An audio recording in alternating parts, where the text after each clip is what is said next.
In a world where clocks tick louder than heartbeats, where success is measured in trophies, test scores, and packed schedules, there lived a girl named Rose. Everyone called her the Golden Student. She never missed an assignment, never stayed up past midnight, and never, ever said no. Her days were a blur of glowing screens, racing thoughts, and expectations stacked so high they could rival any fairy tale tower. Everyone praised her for her strength, her discipline, her seemingly endless drive, but no one noticed how tired her smile had become. No one saw the exhaustion hiding just behind her eyes. On the eve of her 16th birthday, after weeks of relentless exams, competitions, and the silent, crushing weight of it all, something strange happened. Rose went to sleep, and she didn't wake up. Doctors were completely baffled. There was nothing physically wrong with her.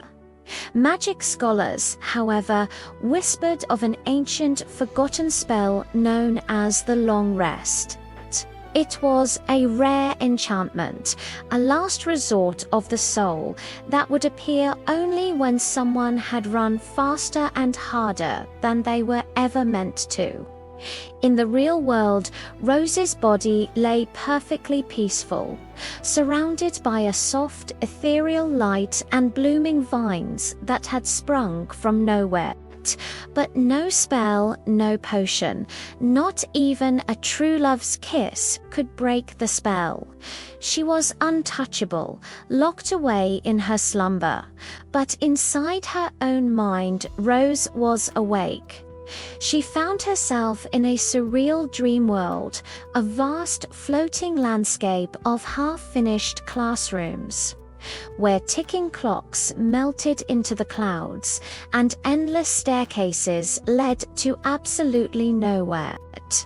Every step she took, the world around her hummed with the same intense pressure she felt in her waking life. It seemed that even in sleep, she couldn't find a moment's rest.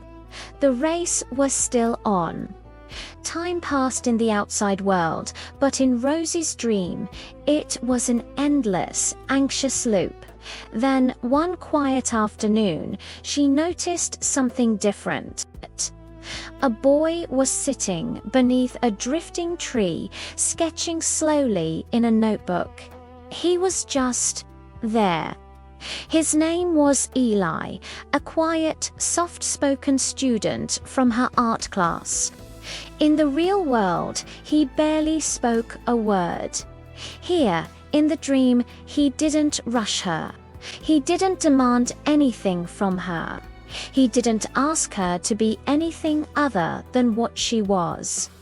Eli hadn't come to wake her up. He had come to sit with her.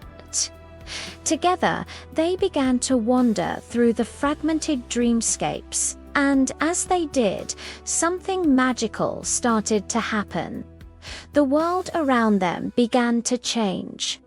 When Rose finally stopped running, the clocks hanging in the sky lost their hands.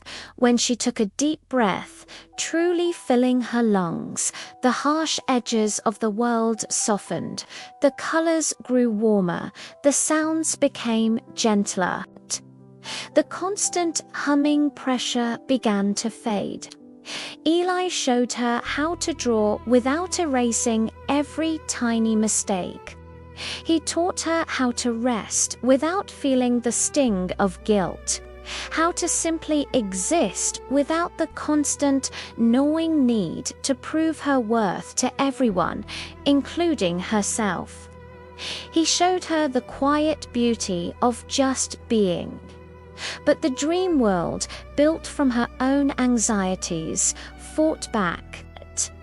Storms of expectation rose on the horizon, dark clouds crackling with lightning. Voices whispered on the wind, echoing the fears in her own heart. You're falling behind. You're wasting time. You're letting everyone down. To break the spell, Rose had to face the hardest truth of all that rest is not failure, and slowing down is not the end of the world. It's an act of courage. The final doorway appeared before her. It wasn't locked. It wasn't guarded by some fearsome dragon. It was just waiting, open to wake up. Rose had to make a choice. She had to choose peace over pressure. Not for her parents, not for her teachers, not for anyone else, but for herself. She had to believe she was worthy of rest. And in that moment, she did.